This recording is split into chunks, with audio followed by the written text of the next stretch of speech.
हम Osama bin Laden को ज़रूर पकड़ेंगे, चाहे बैंक ऑफ अमेरिका खाली ही क्यों ना हो जाए। ये अल्फाज सदर जॉर्ज बुश के मुंह से निकले थे। CIA को 2005 में इत्तला मिली ओसामा बिन लादेन हयात है और ये अफगानिस्तान और पाकिस्तान की सरहद पर किसी गांव या शहर में रपोश है और CIA को इसे तलाश करने के लिए सदर की खुसूसी इजाज़त दरकार थी, क्योंकि ऑपरेशन के लिए रकम चाहिए थी और ये रकम सिर्फ सदर फराहम कर सकता था।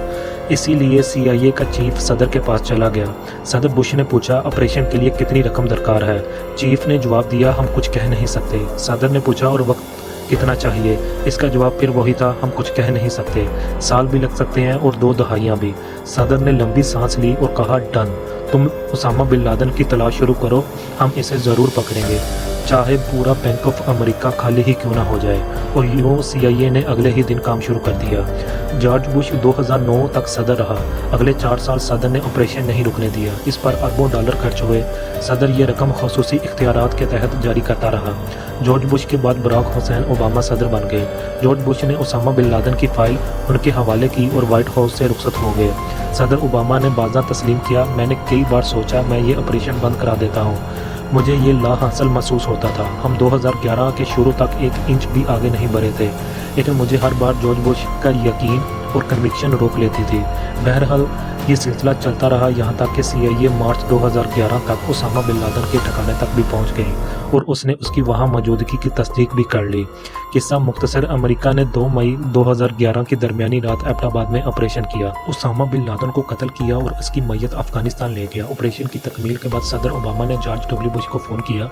ये इस वक्त टेक्सास में अपने फार्म हाउस पर थे। सदर ओबामा ने इन्हें दावत दी, ये ऑपरेशन आपने स्टार्ट किया था, लिहाजा आप वाशिंगटन आ जाएं, हम दोनों मिलकर दुनिया को इस सदी की सबसे बड़ी खबर देते हैं। जॉर्ज बुश ने यह पेशकश सुनकर सदर ओबामा का शुक्रिया अदा किया और इसके बाद कहा, मिस्टर प्रेसिडेंट, मैं अपनी मुद्दत पूरी करके घर आ गया हूँ और अपनी रिटायरमेंट एज एंजॉय कर रहा हूँ। इस वक्त आप अमेरिका के सदर हैं।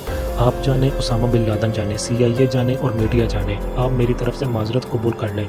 जॉर्ज बुश ने इसके बाद फ़ोन बंद किया। वो अपने पसंदीदा गोरे के पास गया, उसकी कमर पर थपकी दी, छलांग लगाकर उसकी पीठ पर बैठा और अपने फार्म हाउस के चक्कर लगाने लगा।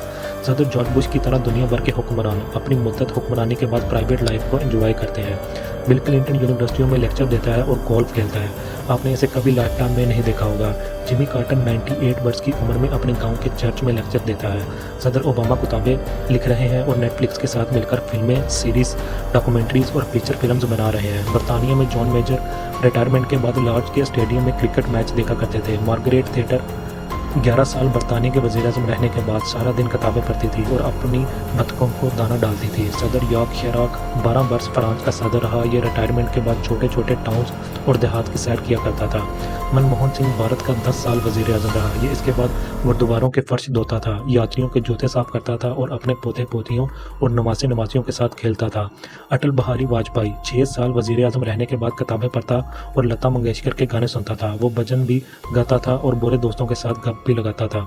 और जापान में इस वक्त 18 साबिक वज़ीर-ए-आज़म हैं। ये साइकिल चलाते हैं, यूनिवर्सिटियों में लेक्चर देते हैं, खेती बाड़ी करते हैं और सोशल वर्क में वक्त गुजारते हैं। जबकि इसके मुकाबले में पाकिस्तान में क्या होता है, हमारे वज़ीर-ए-आज़म के पास सिर्फ 2 ऑप्शन होते हैं, इक़्तिदार और जेल। आप इक़्तिदार में रहेंगे या फिर सीधे जेल जाएंगे। आप एक दिन वज़ीर-ए-आज़म होते हैं और अगले दिन C क्लास में नीचे फर्श पर लेटे होते हैं। आप अगर खुशकिस्मती से जेल से बच भी जाएँ तो भी आपको अदालतों और मुकदमात की ज़िल्लत ज़रूर देखनी पड़ती है। और उस ज़िल्लत के दौरान साबिक वज़ीर-ए-आज़म ये फैसला कर लेते हैं, मुझे अब कुछ भी करना पड़े, मैं इक़्तिदार में वापस आऊँगा और इन तमाम लोगों को नाक से नकीरें निकलवाऊँगा जिन्होंने मुझे ज़लील किया। और यूँ ये म्यूज़िकल चेयर दोबारा शुरू हो जाती है। आप किसी दिन पाकिस्तान की तहरीक का जायज़ा लें, आप हैरान रह जाएंगे। मसलन आप देखें ज़ुल्फ़िकार अली भुट्टो के साथ क्या हुआ था। वो एक वक्त में आलम इस्लाम के सबसे बड़े लीडर थे। उन्होंने लाहौर में इस्लामिक सिमट बुलाकर मुस्लिम उम्मा को इकट्ठा कर लिया, लेकिन इसके बाद वो जेल पहुँचे और इनका कैरियर फांसी घाट पर पहुंचकर ख़त्म हुआ। जनरल ज़ियाउल हक तिहारे के हादसे में मारे गए। ये भी अगर ज़िंदा होते तो इनके साथ भी भुट्टो जैसा सलूक होता है। जनरल ज़ियाउल हक के बाद मियां नवाज शरीफ और बेनज़ीर भुट्टो के दरमियान जेलों की म्यूज़िकल चेयर शुरू हो गई और ये दोनों एक दूसरे को जेलों और अदालतों में घसीटते रहे। इंतकाम और इक़्तिदार के इस खेल में आसिफ अली ज़रदारी के 11 साल जेलों की नज़र हो गए, जबकि बेनज़ीर भुट्टो को जलावतनी काटनी पड़ गई। मियां नवाज शरीफ को भी 2 बार जेलें और जलावतनी देखनी पड़ी। मियां शहबाज शरीफ, शाहिद खान अब्बासी, हमजा शहबाज और मरीम नवाज के साथ भी क्या क्या नहीं हुआ और ये किस किस जेल में खुआर नहीं हुए।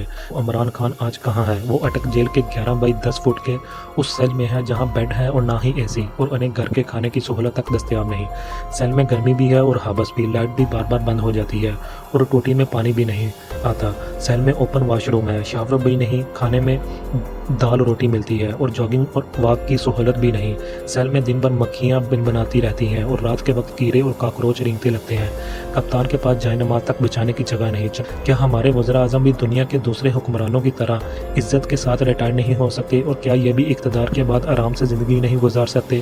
اور اگر ایسا ممکن نہیں تو کیا پھر یہ لوگ اپنے لیے کوئی آرام دہ جیل نہیں بنا سکتے؟ اور اگر یہ بھی ممکن نہیں تو کیا یہ لوگ انصاف کو آسان اور جیلوں کو آرام دہ نہیں بنا سکتے؟ کیونکہ اگر عدالتیں اور جیلیں ہی ان کا مقدر ہیں تو یہ لوگ ایک ہی بار اپنے آخری ٹھکانوں کو بہتر کیوں نہیں بنا لیتے؟